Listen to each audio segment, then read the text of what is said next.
একটা 25 জান দেন তো।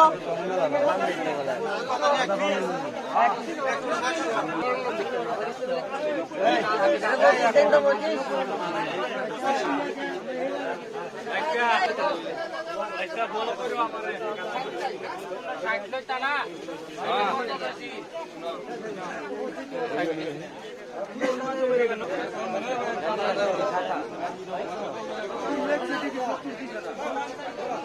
বাইশটা কি কম নাকি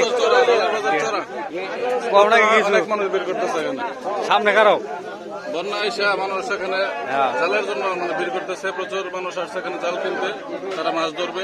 কারণ প্রচুর মাছ এখন পুকুর নদী খাল ডুবে গেছে, যার ফলে মাছ অনেক বেড়ে গেছে। বন্যা পানিতে অনেক প্রচুর মাছ পাওয়া যেতেছে, সে কারণে আমরা আসছি জাল কিনতে। সবাইকে ধন্যবাদ। আসসালামু আলাইকুম।